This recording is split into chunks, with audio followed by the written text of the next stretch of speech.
이번에는 미국 현지 연결해 자세한 뉴욕 증시 현황 살펴보겠습니다. 이상덕 매일경제신문 실리콘밸리 특파원 연결합니다. 안녕하세요. 예, 안녕하십니까. 실리콘밸리에 나와 있는 이상덕입니다. 네, 오늘 반도체 업체 엔비디아의 실적이 화두였습니다. 전반적인 상승세도 엔비디아 실적이 나오면서 나스닥은 하락 마감했는데요. 어떻게 된 건지 자세히 전해주시죠. 예, 오늘 엔비디아가 예비분기 실적을 발표했는데요. 게임 분야가 전반적으로 약세로 돌아서서 2분기 매출이 1분기보다 19% 줄어든 67억 달러로 예상된다고 밝혔습니다. 이는 월스트리트 추정치인 81억 2천만 달러를 크게 밑도는 수준인데요. 게임은 인플레이션에 큰 영향을 받는 업종입니다. 게임 관련 매출은 20억 4천만 달러로 1분기보다 44% 줄어들 것으로 보이고, 이는 월가 예상치인 30억 4,400만 달러보다도 낮다는 분석입니다. 반면 데이터 센터 매출은 지난해 같은 기간보다 66% 늘어난 38억 1천만 달러로 예상된다고 했는데요. 월가 예상치인 40억 달러나 회사의 기대에는 다소 못 미친다고 덧붙였습니다. 조정 총 마진은 46.1%로 엔비디아가 이전에 제시한 가이던스 67.1%보다 낮아질 것으로 보입니다. 엔비디아는 이 같은 내용을 오는 8월 24일에 분기 실적을 발표하는데요. 이러한 소식이 전해지면서 엔비디아 주가가 한때 9%까지 등락을 했었죠. 엔비디아의 실적은 향후 다른 전자제품 회사들의 매출 전망치를 가늠할 수 있는 바로미터 역할을 하는데요. 이번에 게임 매출이 감소한 것은 아무래도 거시경제적 환경이 악화됐기 때문인 것으로 풀이됩니다.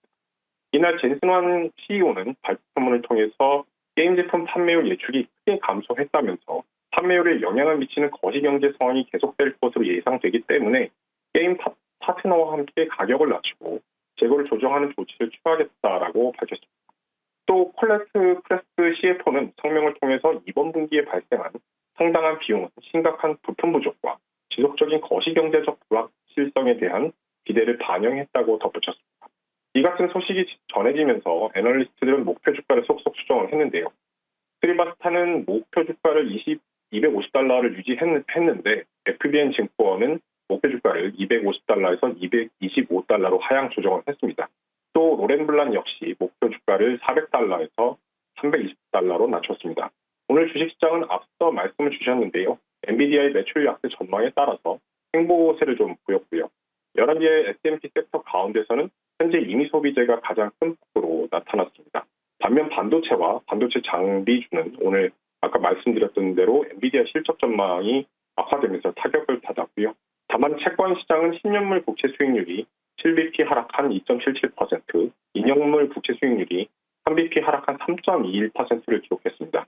즉 시장은 주가 상승의 기대감이 큰 모습인데요. 모건 스탠리 마이클 윌슨 애널리스트는 6월에 정점을 찍은 이후에 장기간에 걸친 미국 국채가 2개월 만에 가장 강력한 랠리를 보였다면서도 아마도 가장 중요한 것은 시장 인플레이션 기대가 급격히 떨어지고 있고 현재 연준의 장기 목표는 2%에 근접해 있다는 것을 알려준다라고 말했습니다. 향후 그만큼 주식 상승에 대한 기대감이 나타나 있다라는 진단입니다. 네, 애플은 오는 9월 13일에 신제품을 발표하기로 되어 있습니다. 생산지를 인도로 다변화한다는 소식도 전해지고 있는데요. 자세히 전해주시죠. 애플의 차세대 스마트폰이죠. 아이폰 14가 인도에서 초도 생산될 것이라는 전망이 나왔습니다. 애플이 중국의 상하이 봉쇄로 생산에서 앞서 타격을 받았었는데요. 또 더욱이 미국과 중국 간 갈등이 고조되면서 생산지를 다변화하는 전략인 거 아니냐라는 분석이 있었습니다.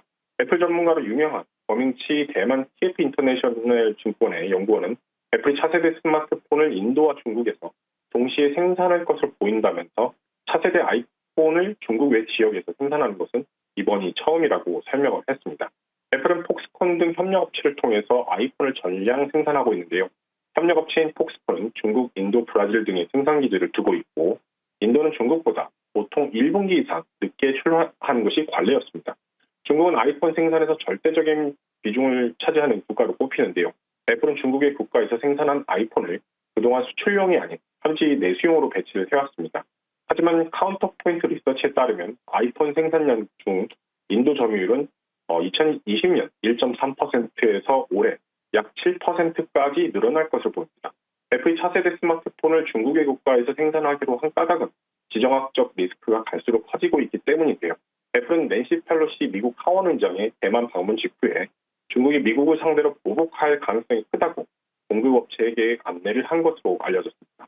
앞서 펠로시 의장이 칩 제조업체 TSMC를 비롯해서 애플 공급업체와 회동을 하면서 중국이 이들 업체에 대해서 제재를 가할 가능성이 있다는 보도가 있었는데요.